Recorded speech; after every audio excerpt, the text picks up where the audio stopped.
Lorsque l'on acquiert un animal, on peut se poser la question de l'intérêt de le vacciner.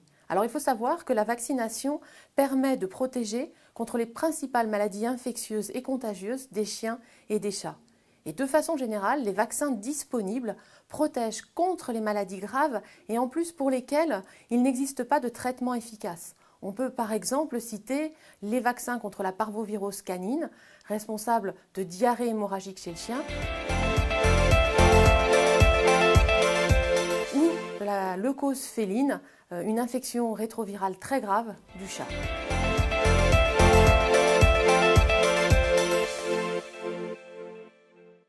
Alors comment se passe une vaccination ? En fait, cette vaccination, elle doit être réalisée le plus tôt possible après l'acquisition de l'animal et bien entendu par le vétérinaire. De façon générale, les premiers vaccins vont nécessiter plusieurs injections et il sera ensuite nécessaire de revenir pendant toute la vie de l'animal pour effectuer les rappels de vaccination. Mais ces visites pour les rappels de vaccination seront aussi l'occasion de réaliser un bilan de santé complet de l'animal. Un vaccin, comment ça marche ? En fait, un vaccin, c'est composé d'extraits non dangereux qui sont issus de l'agent qui est responsable de la maladie.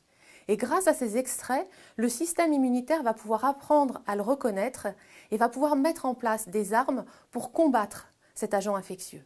Et le système immunitaire va alors être capable de protéger l'animal si celui-ci rencontre ensuite le microbe. On se pose généralement beaucoup de questions sur les effets secondaires associés à la vaccination. Et c'est vrai qu'on peut se demander s'il y a des risques à vacciner l'animal. Alors évidemment, suite à une vaccination, il peut y avoir des effets secondaires comme de la fatigue ou de la fièvre, exactement comme ce que l'on observe chez l'homme. Mais ces effets sont modérés et transitoires. Et les bénéfices qui sont liés à la vaccination sont largement supérieurs aux risques associés à cette vaccination. Ainsi, la vaccination, ça représente une vraie stratégie pour améliorer la santé publique. Parce que la vaccination, elle va permettre de protéger l'animal contre la maladie, mais elle va aussi permettre de protéger les populations au sens large en limitant les risques de contagion. Et cette vaccination, elle participe donc à l'amélioration de la santé publique, aussi bien animale que humaine.